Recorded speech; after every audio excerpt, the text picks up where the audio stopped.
Guess what, theology nerds? What time is it? It's time to nerd out with your geek out. This is a Theology Nerd Throwdown. Oh, yeah. That is Trip Fuller. I am. And I am Bo Sanders. The Bo Daddy. We are two theology nerds. Two of many. But we get to sit in front of these microphones and listen to your calls and give some feedback and to compile it all for this audiological goodness known as the Theology Nerd Throwdown. And you want to know why this new year, 2014, is all the better? Because the Theology Nerd Throwdown now has an official sponsor.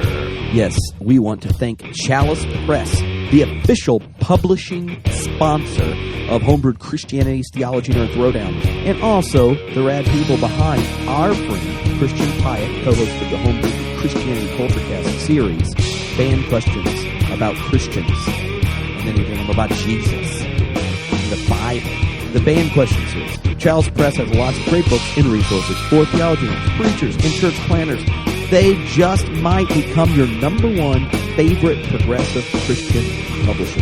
So check them out at Chalice Press. There you go. Chalice Press is writing a check because they want for you to know where to go for your progressive Christian books and resources. Chalice Press is a publisher that works with the Disciples of Christ. I know us in the United Church of Christ, we do a lot of stuff with them. Chalice Press is also one of the publishers that regularly publish process theologically connected text. It's also the people that published John Cobb and David Lowell's commentary on Romans. That series, that Chalice Bible commentary series, is amazing. Yeah. William Bursley's commentary on 1 Corinthians is really good. Anyway, so we are very excited about Chalice Press. So go over to the website and look around. When you're looking at books on Amazon, click the publisher thing and see Chalice. And just know that their name for this you don't have it. Hey Trip, I brought you a little present. You did. A little IPA from the Double Take Brewing Company. Oh, well. It is time to get the new year off. Let's see how that works. All right. So here we go. Homebrewed Christianity Deacons. The Theology Nerd Throwdown would like to take a little look back at the year of 2013, a little year-end celebratory podcast celebration. It was quite a year. Yeah, and we're going to be giving out some awards. Nice. Should we announce the categories first? Yeah. All right. So today we will be giving out the award for Elder of the Year. Nice. Homebrewed Christianity Elder of the Year. The most popular episode of the year. Okay. I think I know which one it is. The most jam-tastic live event of the year. We had so many live events. Bo's favorite online scuffle. And the new, but definitely the most coveted award, Deacon of the Year. Deacon of the Year. Homebrewed Christianity Deacon of the Year. And the Deacon of the Year shall be receiving in the mail a significant prize. We'll talk about that when we get there. Yeah. I just wanted you to know, Deacon of the Year. How do you feel about that? Good. That was a little coming attraction so that you know what categories to listen for. And as we make our way through this, we're going to have a lot of fun. 2013 was a fantastically fun year to do this podcast. Yep, between the conversations that we had with the deacons on the Speak Pipe, the live events, which were so excellent. Oh, my goodness. And the online scuffles related to the blog. It was an eventful year. This is going to be fun to recap.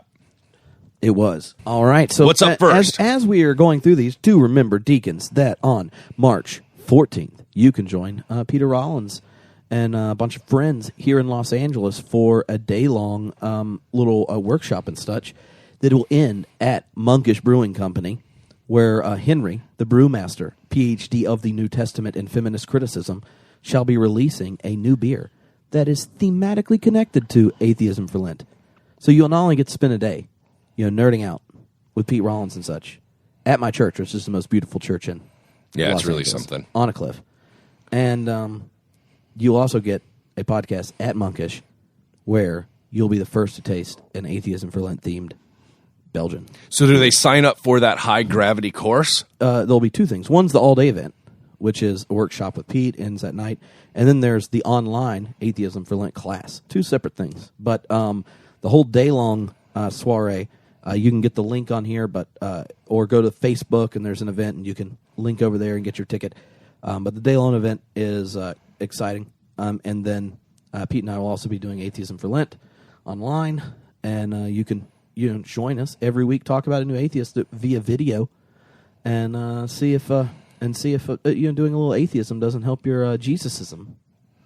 Yeah, it'll be an interesting way to get ready for Easter. Yeah, when stuff gets resurrected.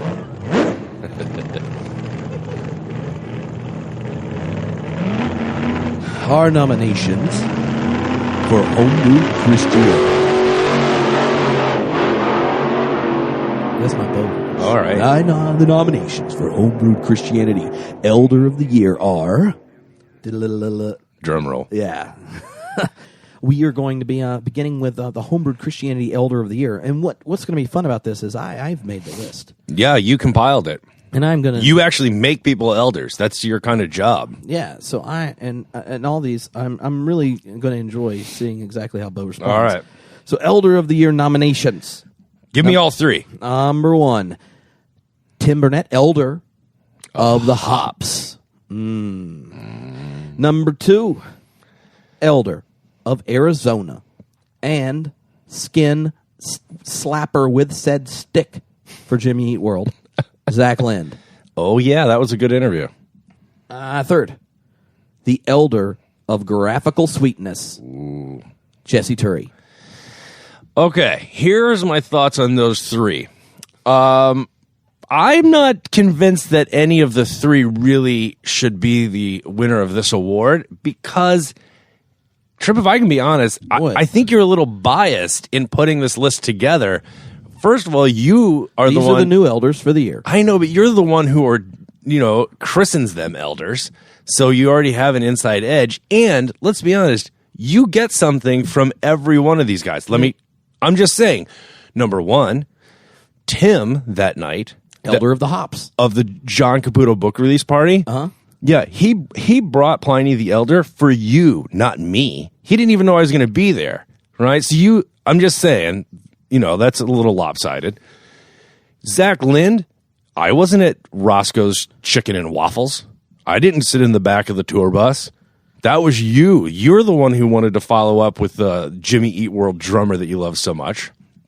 And Jesse's graphical sweetness, we already gave him a podcast. He does the Unfolded podcast, the narrative kind of experiment. And you have to admit that last episode of the year was awesome. But what I'm saying is you got something from all 3 of these. So I think that there's I think it's tainted pool. Well, Bo, you didn't let me finish. So my thought was, we had 3 elders this year, but I wanted to make a 4th elder and give her Elder of the Year status. And that would be new Elder Mickey Jones. Mickey Jones, Elder Mickey Jones. I know. She is a great contributor to this TNT podcast. And Mickey Jones, you are now a Homebrewed Christianity elder, an elder of 2013. That means she was operating as an elder before she was one. It's like Carl Ronner and Anonymous Christians. She was an anonymous elder. Trip, I hate to problematize. This is really exciting, but I hate to problematize it so quickly upon her christening. But is there any chance that you are being swayed in this decision as well? Because her husband happens to be a fellow pudgy, hairy, white guy who likes craft beer and fine cigars. I think the bias that you're showing, I'm worried about it being, Well, everyone has their hermeneutic. She also likes you, and I like you too. But the most important question, Bo, is episode of the year at Homebrewed Christianity. Now, before these are interviews, I just want everyone to know that the most popular episode this year was actually a TNT episode. So, which we're listening to TNT, and I think that's because I talk more on it. It probably has something to do with it. I think it may have something. You are like the 16th most 25 to pay attention to for the next 25 or something. Yeah, did you like my picture of that puffy jacket in the Man, magazine? that was cute. I know, I thought it was awesome. You had a little puffy vest. Like, you need more puff, but you looked good. God. You looked Bo, good. Yeah. Well, everyone does know that Bo is basically a model, and that's why he likes to make pudgy jokes to me. Hand model. Hand model. He has to. Never mind. Episode of the year. Episode of the year. Number 1, Joseph Bracken. Oh, that was such a good interview. And he was so insightful. I mean, you guys talked through the process stuff, but then when you got to the Pope, the new Pope, it was just, he's like having that wise grandpa who just, introduces you to things in ways that you think, yeah, I could really buy into this. I know the only problem with the Joseph Bracken interview is even though he himself would identify as a process theologian, I found out that he wasn't because Roger Olson told me. Because you can't be a Trinitarian like him as a process theologian, and you can't do petitionary prayer like Joseph Bracken and be a process theologian. True, we have to save that for Scuffle of the Year. My bad. Anyway, number 2, the new materialism episodes. We had Crockett and Robbins. Yeah. And then they talked with Kevin, the scientist. And so I lumped them together because it turned into a giant blog tour conversation. That's true. And anyway. And it really took off around the same time as Subverting the Norm and became a huge topic of conversation.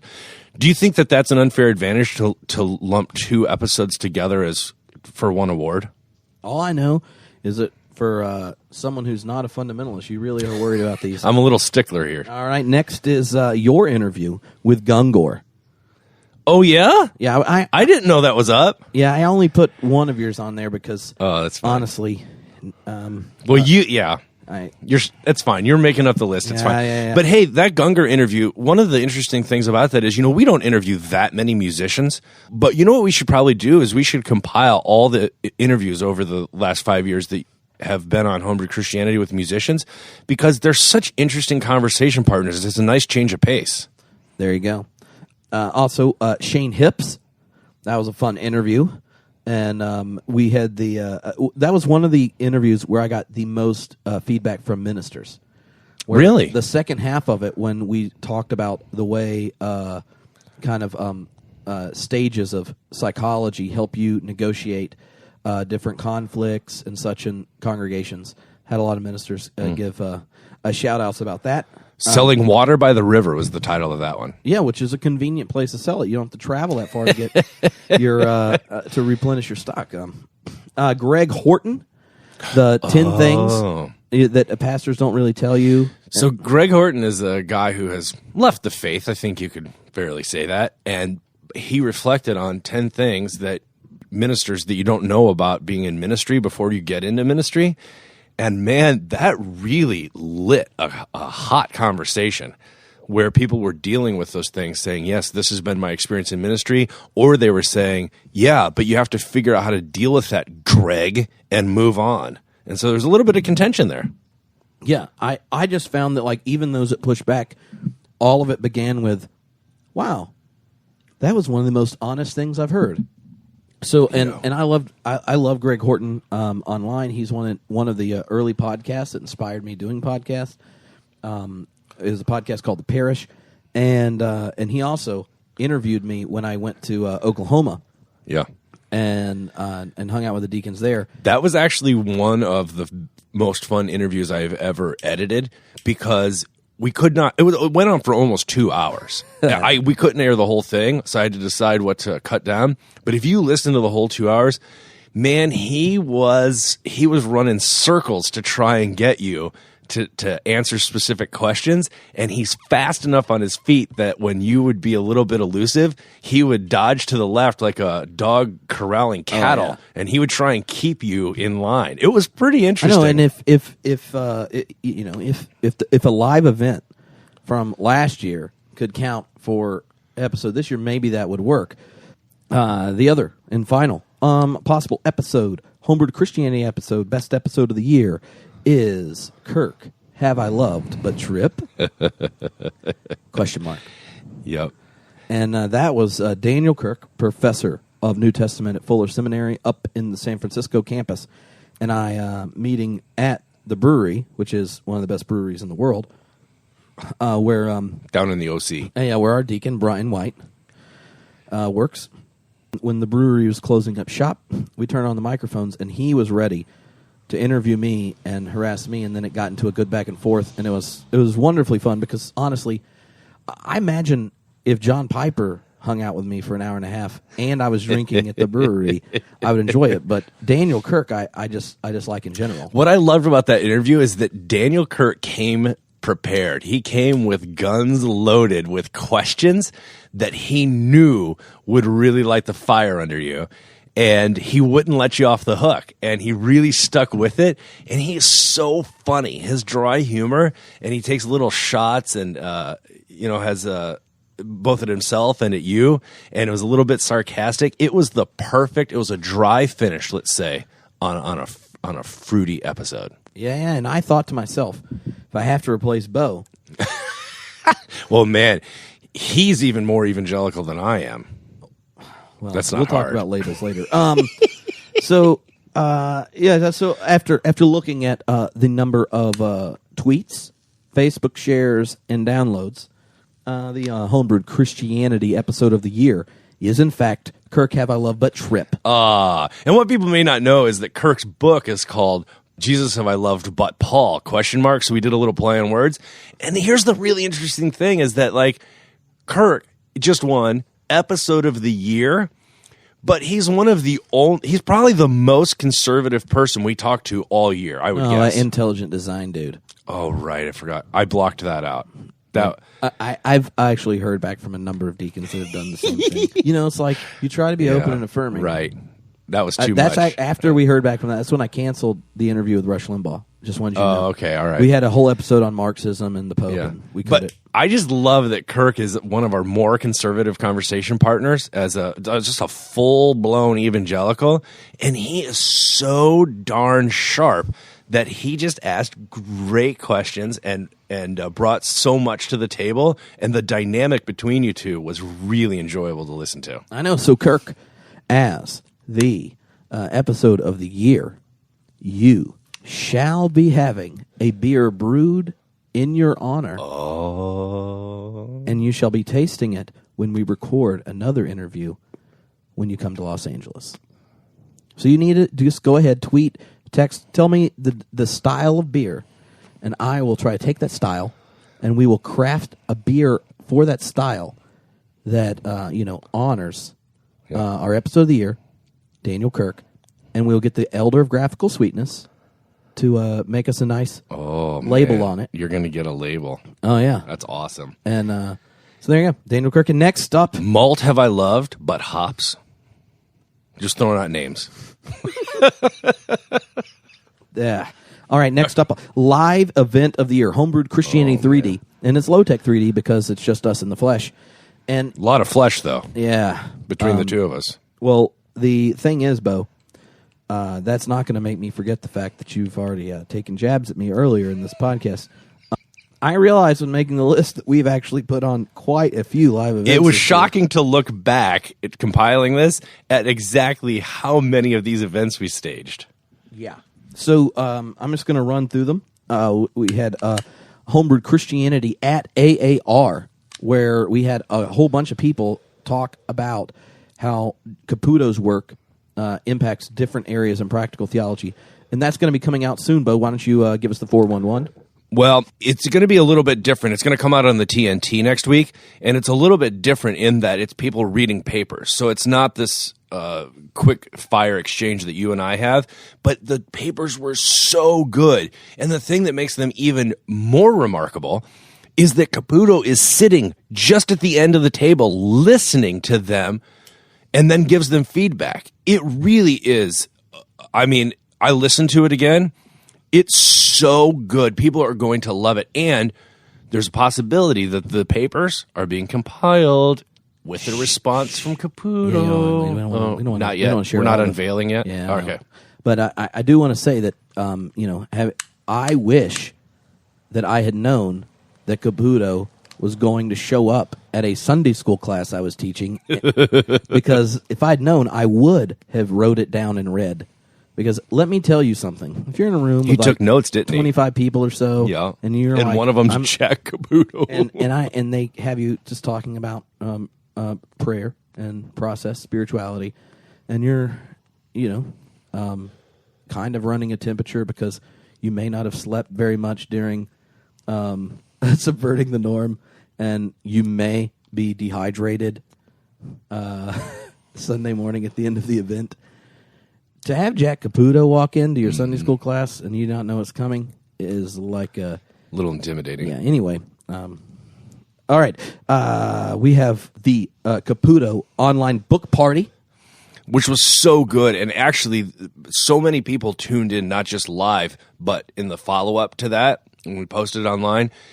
We got so much good feedback. To have a living legend like that, answering questions in real time and helping to explain his work and his approach was a real treat. I mean, just a real honor. Yeah, and we like that format. So if you are thinking to yourself, here's a theologian, a philosopher, and I think I would like to hang out and watch him on video, hang out with Tripp and Bo and that kind of thing, let us know, because we're going to do another one. Though I hope the next one, Bo, is Gregory Walter, and it is on Tolkien, The Hobbit, Lord of the Rings. On Fairy Story. I know. And if our fellow Hobbiteer over at the Christian Humanist Podcast finishes his dissertation in time, then we will that would get him be to interesting. participate. I know. I told Nathan Gilmore, are y'all going to do a episode on The Hobbit? He goes, no. Because, I'm not the Tolkien expert, and when a Tolkien expert is being occupied by a dissertation, he, unlike myself, stops doing podcasts and things online to finish his PhD. And I was like, what a horrible life decision.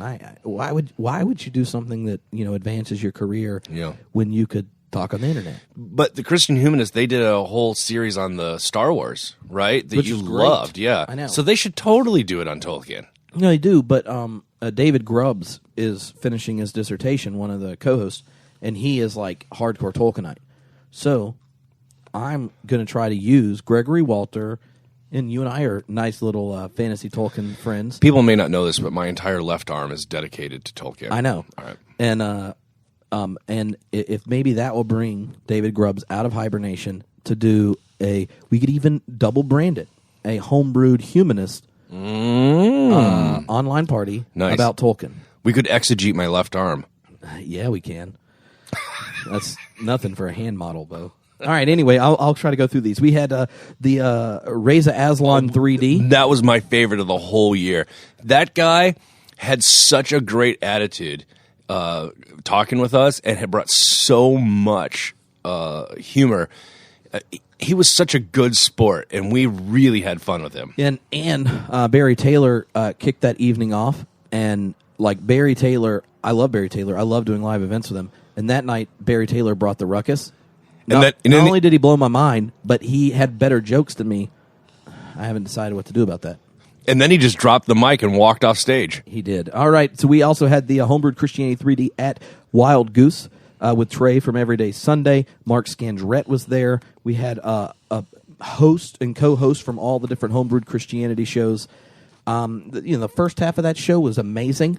And Christian Pyatt and I also demonstrated our dancing skills to Everyday Sunday Jams. It was all going good, and then the man shut us down. The cops. There was. The cops came, and you guys were over the decibel level. Anyway, so then there's that. We had at the UCC General Synod. We had a Homebrewed Christianity 3D podcast. Barry Taylor was there. Philip Clayton was there, and but the most exciting part was that we had a straight up old school country band, and it was in a very flamboyantly gay bar in Long Beach that a lot of the people that were there did not know we were coming. It was also the week after Prop 8 was overturned, and we, at the UCC, that's exciting. People may not be familiar with this live event because we did not put it out as a podcast episode. It was a little there was so much background noise. Yeah. It was so rowdy. I know. If it had been out, I think it could score well just because it would have been marked explicit. Yeah. And it will be one that lives in infamy. But for a $100 donation, you two can listen to it. And I will forever remember Barry Taylor laughing at me in a very mid-serious sentence about contemplative prayer because on the giant flat screen over my head is a very nude, butt-naked and buff man with an IKEA logo over his junk. Oh, man. Anyway, but the music was amazing. It's too bad that wasn't a video cast. I know. We also had that night one of the Thea, who is a Claremont student, but also on the governing council for the UCC. Thea is was there, and she organized shots in honor of the end of Prop 8 at the gay bar, and in doing so, kind of like, celebrated the fact that there are faith communities sharing both in working against it and also celebrating with them the rights gained. And listen, the audio of that night, I tried to edit it to do something with it. It was unworkable. Anyway, it was an event, and if you weren't present for it, it's hard to receive it. You had to be there. We had the high gravity classes with Pete Rollins. We did radical theology, and then Philip Clayton, where he did religion and science. And you can go to the website now and download the MP3s of that. Boom. And you can experience them every day right in your earpiece. It's like having a 6-week seminary course for $15. I know. Why pay $15,000 a year when you can get it for $15? Yeah. Comes with great reading, too. Yeah, and Bill Maloney in the Backyard podcast. Yeah, that was fun. That was my personal favorite. It was like an episode of Storytellers. It was. Oh, man, it was good. And we did, and Barry Taylor gave us a lesson on hit music we should be listening to, which is just funny because I still thought we should just listen to Counting Crows. We have the Subverting the Norm 3D event, man, which was pretty amazing because Tony Jones, of course, filled in for Bo, which Bo wrote him a small check for doing so, and we had the toasts that were done for the radical theology Rushmore, Mount Rushmore. We had tons of fun. Maybe the best moment of any live event was the conclusion of that night when Johnny Russell and I did a alt country cover of Stryper's "To Hell with the Devil," which again has not made the podcast because, it was something more to be experienced in person. But if you come to Monkish Brewery on March 15th or 14th, we'll do it there. And Daniel Bedingfield's coming to sing. Is that right? With Johnny is organizing the music with Daniel Bedingfield. So you have like a Cold War Kids, their guitar player working with, or former Cold War Kids guitar player, and Daniel Bedingfield, Grammy award-winning multi-platinum artist. I hope he wears his kilt. I hope he. Never mind. So anyway, but this is one of my favorite 2 moments of the year, Bo. So buckle your safety belt. All right, because that night we had this happen. There's only one person here that could really spit some game about Derrida, and he also has the sweetest stash. Are you ready, Bo? Come on, Jack. I'm ready. My fellow deacons. My fellow deacon instructors. Yeah. Trip is contagious, I think. Philosophically, the reason the man belongs on Mount Rushmore is the event. Right? He cuts through to the rock. Well, that's a foundational metaphor, but we'll use it. He cuts through to the rock of the event, and keeps you resonating with the event, and he doesn't let you pause over or get stuck with the surface belief. He doesn't let you get caught up in the religion. Saves you from religion. And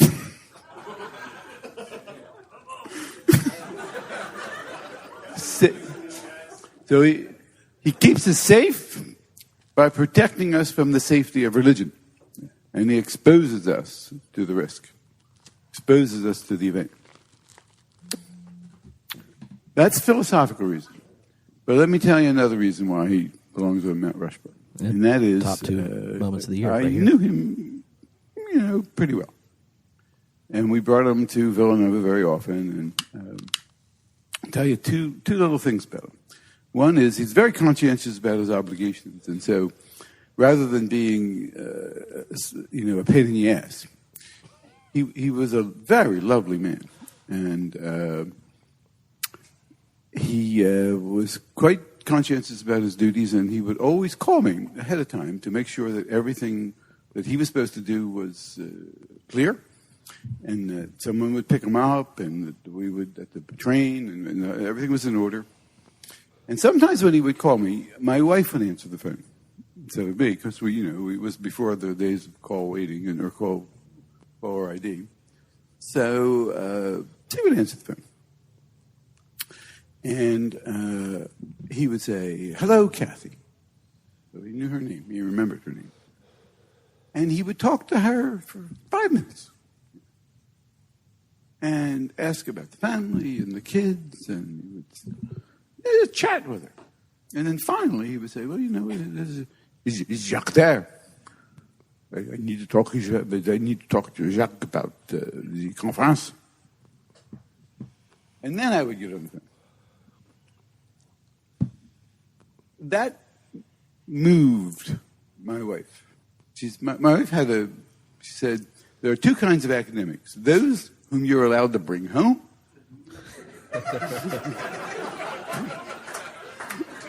and the others. And Jacques was among the ones I was allowed to bring home. Now, the other thing, a personal thing I'll tell you, is this. Every year at those conferences, we would have a very lovely dinner.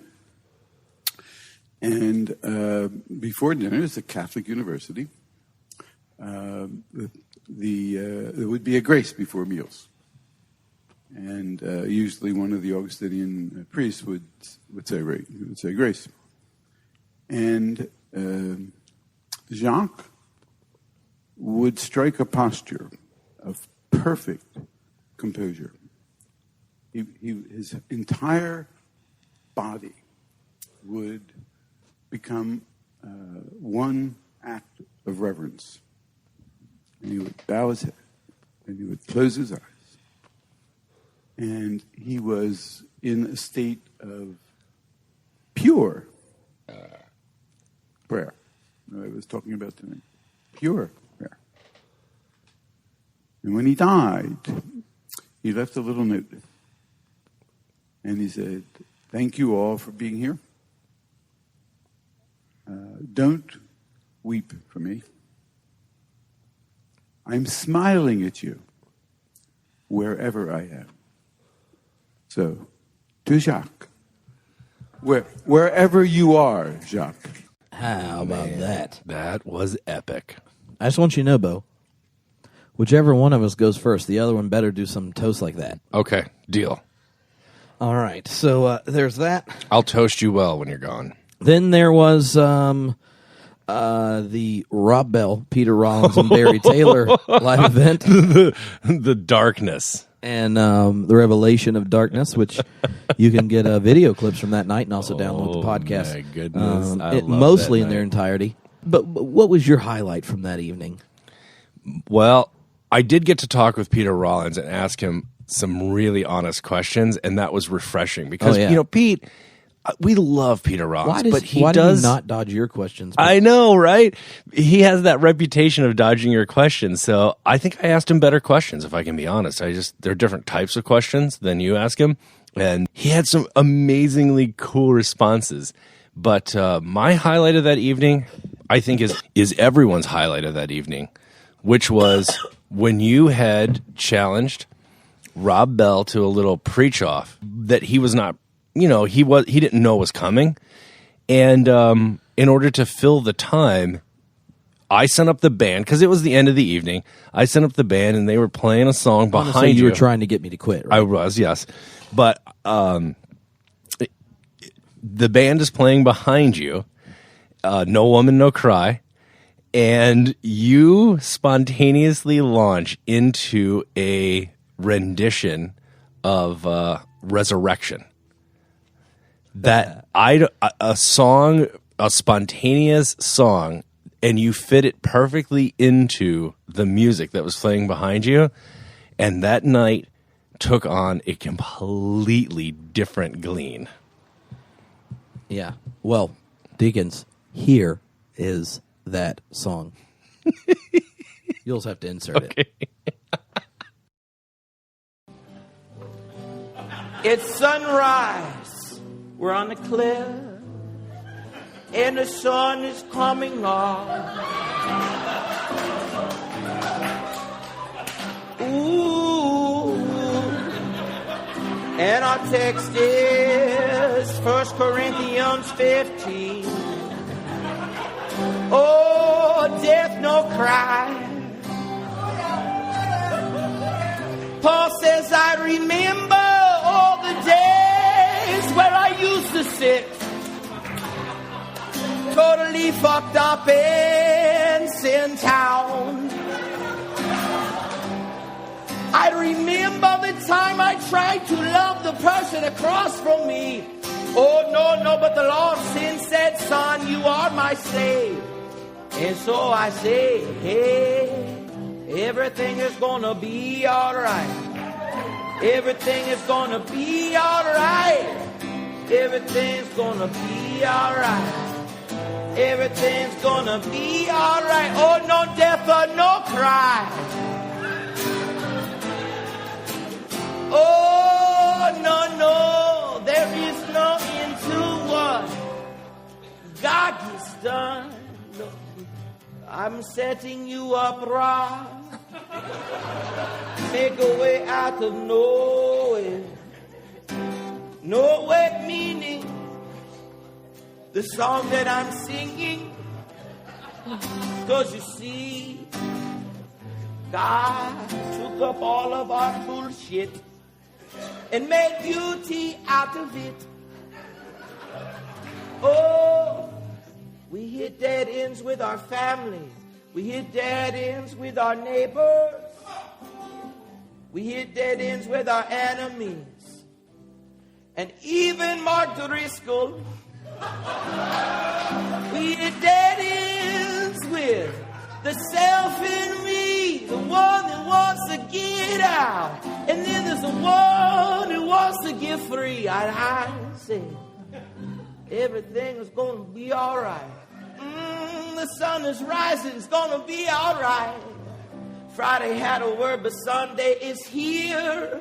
And everything's going to be all right. Rob, when are you going to interrupt me and preach my sermon? Because mainline Protestant churches don't have improvisational Bob Marley songs for sermons.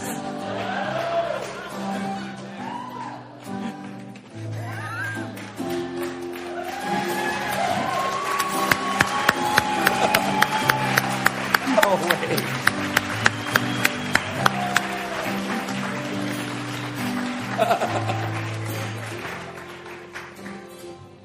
Man, All right, now man. there's still one more live event. You know, we got the Caputo Party, we got Raise a 3D, we got Wild Goose, UCC General Synod, Pete, Barry, and Rob, Subvert the Norm, High Gravity, 2 classes, Pete and Philip. We got the Backyard Bash with Bill Maloney. We have AAR, but then, and since I'm in charge and can arbitrarily pick what wins, my favorite live event of the year would be the Rooftop Soiree. Really? In Malibu. But simply for this one reason, Bo. Why? I'm curious why this wins. There's more than one reason. I'll tell you what I remember from that night later. More than one reason. One was significantly less work than all the others because it wasn't like 50 people and stuff or more. Number 2, got to play cornhole on a roof with an ocean view during the sunset in Malibu. That was amazing. Number 3, I brought kegs. Also amazing.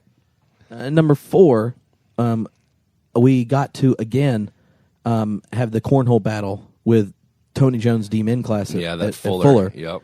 And Obviously I can't remember how many I won by. It's a real blur at this point. I don't remember the details. Someone else will have to remind me. We not only had that, but we got to have a very fascinating conversation with Barry Taylor, Ryan Parker, Craig Detweiler, and Craig's new book, iGods, or something like that. I have it in my room, and it just came out. It's really fascinating on the way social media and internet stuff's impacting the religious identity and communities and stuff. Anyway, they had a very, very exciting conversation, and then the game, because Bo invented a game for Tony Jones and I chatting, because there's a problem with Tony Jones and I recording podcasts. Namely, there's only about a third of them that actually make it on the podcast. Yeah, they spiral out of control and they're unairable. Because we argue too much and it gets intense. So Bo thought... I came up with a little game called Au Contraire, mon frere. And what happened is I picked about a dozen topics that I would offer in alternating to Trip and then to Tony. And one of them would have to take a positive position and force the other one to take a negative position, or vice versa. And so everything from Twitter to evolution and creation and everything under the sun. And then I embedded in each question a secret phrase that if anybody used in their answer, they automatically won the round. But if no one used the secret phrase, then we voted on who won, and it ended in a draw. But man, when Tony, my favorite moment of that was when Tony, you took evolution and he had to stick up for creation and couldn't do it. He tapped out. Yeah, well, it happens. That may have been your favorite moment, Bo, but I have one that now, in hindsight, I really feel like that maybe with just the sheer beauty of one of our answers, I didn't pick it arbitrarily to make myself look like the best one to win. All right. But I really think with perspective that as a judge, you may be able to break this draw just from this little 2-minute clip right here. That for your final papers. Question 5. This new pope will have a greater impact on the 21st century than any pope did on the 20th century. Tony, you're up. So he gets either answer. Yep. Disagree. Because as great as this new pope seems to be, the legacy of John Paul II in being an enormous part of ending the Cold War, taking down the wall, bringing Europe together, that there's no crisis that the Pope has purview over. The Pope, like the biggest crisis in the world today is the Middle East, and the Pope simply doesn't have the bully pulpit over the Middle East that John Paul had in Europe. So that may have been the last great hurrah for a political Pope, with John Paul II and his influence in Europe at the end of the Cold War. Trip contrarian view. Obviously he will, because all the examples Tony gave are Western ones. And finally, the Catholic Church has someone who's not Western and actually has had experience in the West empires, the people that have been imperialized. And we're finally have someone at the head of Christ Church who has faced the crosses the West built in Rome ever since the Pope sacked the story of Jesus, and now now we have someone in leading it who actually has a hermeneutic of something resembling the actual Jesus.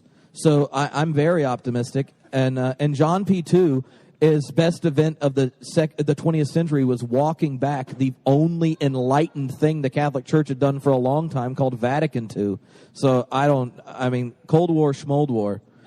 He's really going to solve all the divisions in South America. Hold on. I'm looking forward to that. So in round 5, our secret phrase was Pontifex Maximus.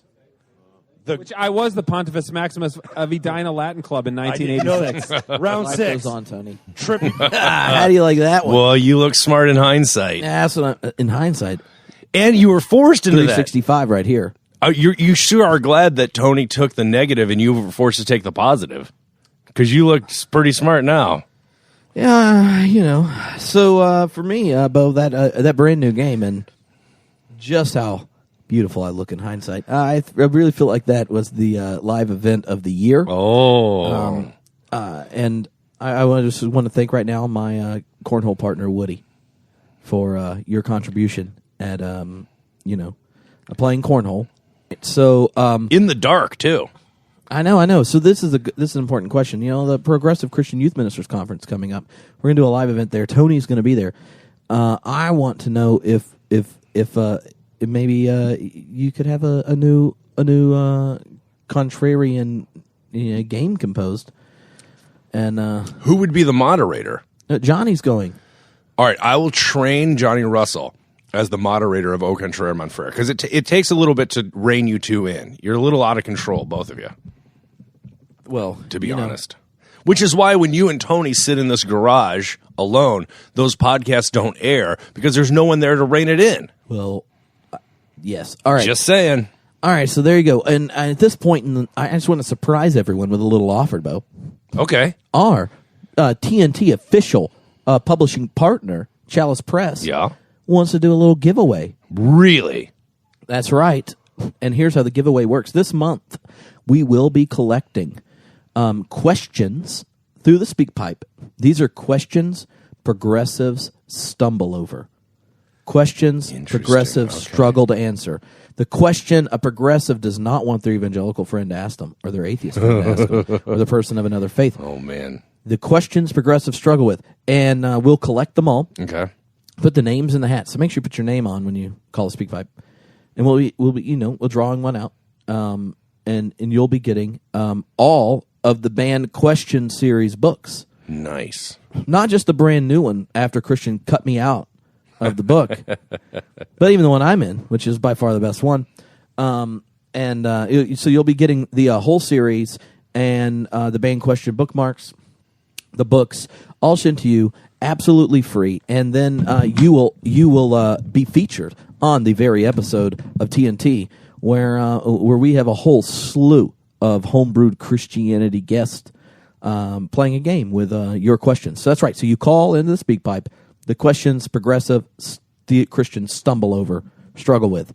Boom. And then there'll be someone who's going to be getting a whole pack full of books right there. Fun books, easy books. Lay them right there on the toilet, and you can read these little 500-600 word snippets of 5 or 6 answers to the very question that you don't normally ask. So we want to know, what are the questions progressives stumble over, struggle with? Then you get the book. All right, so right now we have the Scuffle of the year. Oh, boy. Here we go. Here we go. Yeah, Bo starts Scuffles. Man, what's so funny is, like, I'm such a big softy. I'm a nice guy. I'm like generous orthodoxy and stuff. I model myself after Brian McLaren. But man, oh man, once in a while, something shoots up. I don't even see it coming. And it really becomes quite a Donnybrook, as they say. That's right. So this year, Scuffles of the could win. Number one is that Homebrewed Christianity is advocating radical theology light. So this little delight came across our doorway in the shadow of Subverting the Norm 2. And the radical theology high gravity class. Yes. Man, that thing, oh my goodness, it got so heated. So itself accused us of doing... Itself is a very popular theology, philosophy, culture type blog. Accused us of doing radical theology light because, if I can just say, of that stupid poster, amazing poster of the Mount Rushmore of radical theology, it left off one very, very important person. So you put 4 faces up on there. Jesse Toury made an amazing poster. It was a giveaway for Subverting the Norm 2, and there was no Thomas Altizer on there. I know. And we're making reparations, so during Atheism for Lent, one of the people you'll be reading is Thomas Altizer. But unfortunately, you're going to be doing that with Peter Rollins, who at this point is the center of this controversy. He's radical theology light. So are you, Bo. So, you know what? All right. Let me tell you what happened. This is really an interesting story when I tell you what happened behind the scenes. Tripp sends me this. I don't know if you guys have ever gotten an email from Tripp, but they can be a bit discombobulated at times. He just puts together all his thoughts and kind of shoots them over to you, right? Jack has joked about it that he when he gets an email from you, Jack Caputo says he's tripping.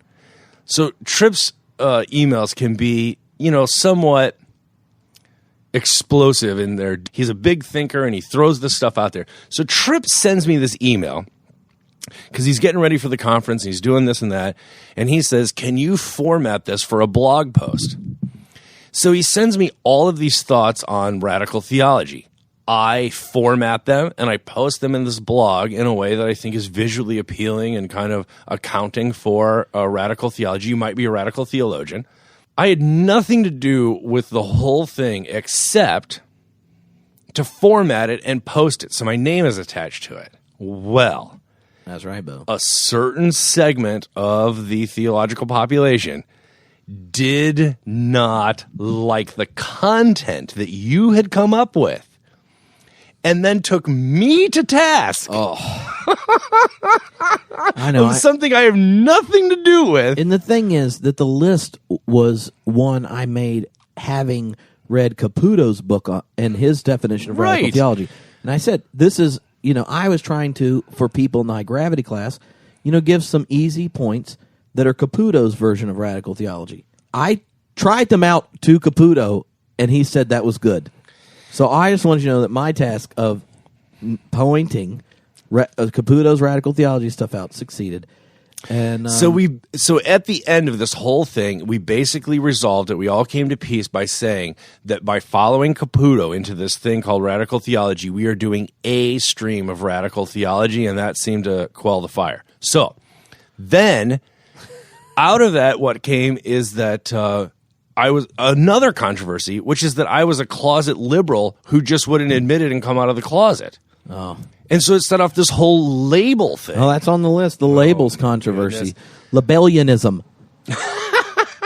Honestly, though, I've decided that my new thing is I'm just picking labels no one likes until they like them. You're just going to own them? Yeah. So I was a process person, but now that Roger Olson has told us that process is Well, you're not popular, a real- now I can't really be one anymore. I'm not going to change anything really, I think, per se. It's just now You're gonna it's change the too label. hip. Yeah. Yeah. So I changed that, and then now I think I'm just going to say liberal Christian all the time because progressive. You're just going to own liberal. Yeah. And when people tell me, "Oh, that's bad," or "This is what it means," it's like, man, this is so oppressive with those labels. I'm a liberal, so we don't do that. And they're like, you can't give yourself a label to tell me that you don't like labels. And I'll be like, liberals can. They're like, well, you're applying the label to tell me and I'm just going to do that. Tripp, can I make a prediction for 2014? You can if you get closer to the microphone. I don't see this going well. You don't? No. Oh, well, I am as liberal as you are evangelical. And we'll let you decide. You're killing me here. Oh, that's a good one. That did mention one of the other scuffles was the Roger Olson and Process Theology Scuffle. Oh, my goodness. That's relatively recent on TNT, so they can they can listen to that. But it does make me think of one of these calls that we got, Bo, from a senior deacon, Russ. Hey, Tripp and Bo, this is Russ Jennings from New York City. And I'm just calling you guys to tell you that TNT you had on the Roger Olson stuff and Process was... I know I say this from time to time, but I think it may be your best TNT yet. Did you hear that? I heard it. Boom, shakalaka. Well, that was a special episode for one simple reason. You and I did not pull punches. We said what we actually think. Because a lot of times we're trying to be translators. But in that episode, we just said what we really thought. And Russ, while I appreciate the affirmation, I have to admit, not everyone agreed with you. Well, they again, I pick, and they tweeted about it. I pick who calls in. All right. So we got Roger Olson. We got the Radical Theology Light. We got the labels. We also began the year with a little resurrection battle.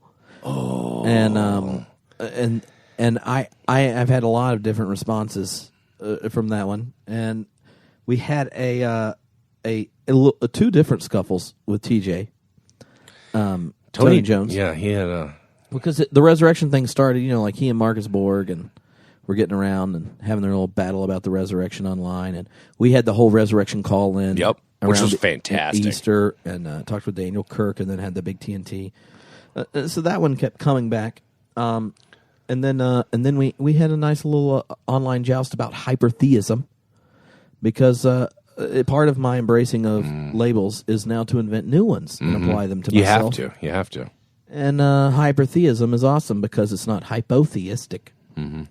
There you go. The episode that obviously that you and Khaled did was a big hit. Then we did a TNT, and there were a number of blog posts that followed from there. But my favorite moment of that whole thing of resurrection and hypertheism was from Renee Goodwin. Her call for that TNT call-in, the challenge, was so profound. I've actually used it in a sermon since then. You played the call? No, I didn't play the call. I quoted her. Okay. And I talked about a surplus of meaning, that out of the overflow, the abundance of meaning embedded in that narrative and event, you can reasonably encounter and engage a number of perspectives and not exhaust the topic. There you go. Which brings us to the most amazing awards, Deacon of the Year. We have a number of nominees, one of which is Renee Goodwin. Yeah. Not only does she call in, which a deacon that uses the speak pipe is a good deacon. Yeah. But she also likes to comment on the blogs. She is one of my favorite people. Every time she shows up, I look forward to her contribution. She is so insightful and really gracious. Not dismissive at all. That's my favorite thing about her. Also is a deacon Evelyn in Luxembourg. Yeah. Okay, Her not just because she calls oh. with a sweet Luxembourg accent. And she is so deep. Her consideration of the topics and their practical implications, she poses questions to us that we have to talk about beforehand how we're going to address them. Yeah. There you go. So, and she's from Luxembourg. Also, Deacon Nathan Gilmore of the Christian Humanist Podcast. Yep. He's a long, old-time deacon. He calls in, he comments, and he runs a podcast. And you love his accent. It makes me remember why I love the South. You're homesick. And then we have Woody Loves Jesus on Twitter. Mm-hmm. Ahmed is I really think he is the local deacon of the year because he shows up at everything. He comes to all of the Homebrewed Christianity Live stuff, and Ahmed also did something else this year, and all the deacons know. When my youth group did a funk off for food. This is where they had sponsors that were sponsoring them for every minute of continuous dancing during a dance/concert by Trey from Everyday Sunday. They were raising money, feed people. Woody, notices I'm talking about and bringing up on Twitter. He comes. He not only brings the funk and stuff, he agrees to help judge the dance battles at the end where we have a funk off. And little do I know that Woody actually has some moves of his own. And there's some YouTube videos that may have them on it. So Woody is a Deacon of the Year nomination. And last but not least are the OKC contingent, Oklahoma City contingent. And this would include Damian Parks, Todd Littleton, and Charlie Sheldon. And they have a whole little group there. And I mean, they brought me out the year before. And, they could have, combined forces in one. But the thing is that, honestly, Charlie brewed the Deconstructor Ale on behalf of John Caputo and the Faniac IPA. I see where this double is IPA going. For the Subverting the Norm. So our winners for Deacon of the Year is Charlie Sheldon in the OKC. Congratulations, Charlie. What does he win? Oh, he gets these decorative bottles with live yeast samples in it. What? One of the there are 4 bottles that have a Monkish Brewing Company label on them. They're real pretty. It includes the Feminist Triple. It includes Rose's Hip Double. It includes the Magnificant in honor of Mary, Christmas Dark Ale bottle. It includes Anomaly, which is the Belgian Dark Strong bottle. Then there are a selection of beers from the brewery with live yeast samples. Again, in these decorative bottles. The bottles, of course, look like the brewery's Eau de Tarte.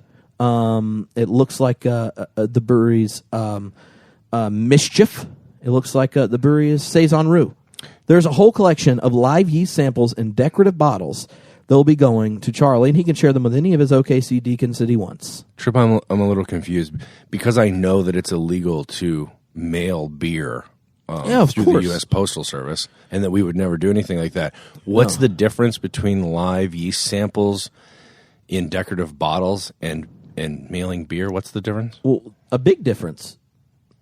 One has live yeast samples in decorative bottles that are closed tight to keep those live yeast samples healthy and sanitary in their transition to Oklahoma, where a very gifted brewer like Charlie could harvest the live yeast samples and use it himself to make beer similar to those, but not, actually have to ship the beer. And then shipping beer would be having those decorative bottles being used to transport liquid, not yeast. Now, sometimes live yeast samples, to keep them in solution and healthy, are transported in the solution happens sometimes to taste like what is on the decorative bottle. But that is secondary causation, Bo.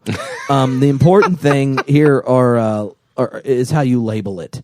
And we're back to label. And we come full circle. These decorative these decorative bottles with live yeast samples are as close to beer as you are a liberal. Oh, well played, sir. Yeah, well you like that? Yeah. Well, Charlie and your OKC friends, but namely Charlie for brewing the Faniac and the Deacon Structor farmhouse ale. You, my friend, are Deacon of the Year. Congratulations, Charlie. Thanks for brewing. There you go. Well, Homebrewed Christianity Deacons, this has been a Theology Nerd Throwdown. Review of 2013. I know. And, Bo. Yep. Before we let out, I've shared a couple of my favorite moments for the podcast. So yeah.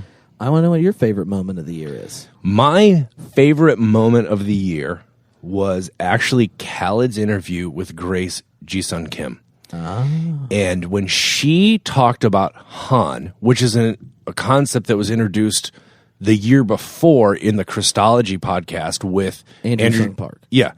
For many people, that was the first time they had heard of Han and that whole stream of liberation theology. But she took it to the next level when she introduced the idea that we have given the earth itself Han. What can we do to help these women? So we, as theologians, we also talk about releasing Han. So we have all this Han kind of buried within us. Han, because it's so difficult to translate and to convey to non-Koreans, it really becomes a burden for people. And it becomes something that damages you. It can ultimately eat you up and kill you. So we were always talking about, you got to release this Han. That's how traditionally Koreans were always talking about. We have to release that Han, release the Han. And, traditionally the religion was, we had Buddhism and shamanism. So within shamanism, the shaman priests would come and try to release people's Han. So these spiritual kind of practices were done within communities to help release the Han. But now that we have so many Koreans who are becoming Christians, and we have this experience of Han, now we're turning to Christianity. And what is there within Christianity that can help release this burden, this tremendous piercing of the heart? How do we release it? So we're looking at and that's one of the things I think that the book is really kind of very apt in targeting the intersection, because it's not like you're just a social justice worker or just someone who wants to tell people about this Korean word. I mean, what you're saying is that actually, as a Christian theologian, there are ways in which we have to talk about this. And then the other part that you tie into the global systems and structures. I mean, that's one of the things that's fascinating about the book, is that you're saying, look, there's these personal, and I think it's also not just personal, but it's the intersubjective experience of Han, right? Communities feel Han together, right? Or nations experience. Right. So we have Han on the one side, we have these kind of the narratives of what Han actually looks like, kind of in the world, and then the ways that plugs into kind of national and international global systems of trade and capitalism and other isms. And then you say, but as a theologian, actually, these are all hooked together through the Spirit. Mm-hmm. Yes, and then the book does end with the Spirit. So as we're talking about in the global sense, right now we have the tragedy within the Philippines where, so many people died with the tsunami. So many people died, their homes are destroyed. As a people, they're experiencing pain. That's the Han, that's the unjust. Why? And it's kind of, within the book I also talk about this kind of global injustice that's tied in with climate change, with how we are destroying the environment. These things all affect everyone. It's, we do something, we cut down the trees, and it affects people. So we have to recognize that we are part of the problem. And then that's when as individuals we experience Han, as a nation we could experience Han. And Anderson Park, he never went further within kind of other living beings, such as the earth or the trees and the animals, that they could be experiencing Han. But Sally McFaig, when you read her work on ecofeminist theology, she never uses the word Han. I don't think she's ever been exposed to that.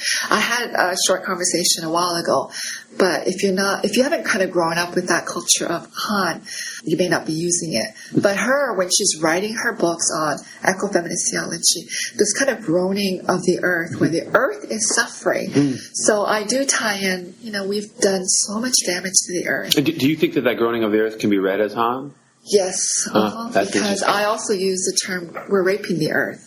Just as these women victims, they are raped. It's this injustice that's happening, unjust suffering. The earth is being raped, and the earth is groaning, and they're experiencing Han. And we can't keep what we're doing. We have caused so much environmental injustice within the world. All these storms coming, it's all kind of integrated. We can't just say, I had nothing to do with it. We have every much part of this system where we destroy things, and it just creates, this global warming happening, and anything that kind of changes little things, then we have bigger storms and just record. So but you have a hope as I don't necessarily mean eschatological hope, but I mean you have a Christian gloss on this, where you're going to say it's possible to not only release the Han from the people, but do you have a hope of releasing the Han of the earth? Oh, that's my hope. That was a good interview. It was an amazing interview, and to have her voice, and since then she's become a great conversation partner on Facebook and Twitter. Yeah. For her to participate with us in bringing a broader understanding of Han and that concept of how we engage the earth and how we participate in society, that moment was my favorite moment of the year because I didn't see it coming. Oh. I had heard Han before. I did not know she was going to say what she just said. And when she said it, and I was editing the podcast, I literally hit the pause button and got up and went and got myself an extra cup of coffee because she really took me by surprise. And so thank you, Deacons, for making an amazing 2013. Thank you, fellow Homebrewed Christianity Podcast Network, the Brewcasters, Christian and Amy Pyatt. Thank you, Jordan Green. Thank you, brand new elder Mickey Jones. Deacon Johnny Russell out here and his ability to fill in. Deacon Tony Jones filling in for the Bo Daddy. Jesse Turi. And Matthew Barlow for the Unfolded podcast. And I just want you to know we really love doing this, and we really love your feedback, and are totally excited for this next year. That's one of the reasons we're pumped that Chalice Press is invested in the TNT. So when you're thinking about progressive theology books, think Chalice Press. Go check it out. And lastly, we want to give you some of them. So call the speak pipe. Questions progressive Christians stumble over. You got a month. We will pick a winner. You get a stack of books mailed your way. And then they've been edited by Christian Pyatt. let's look forward to 2014 and all that it holds. We cannot wait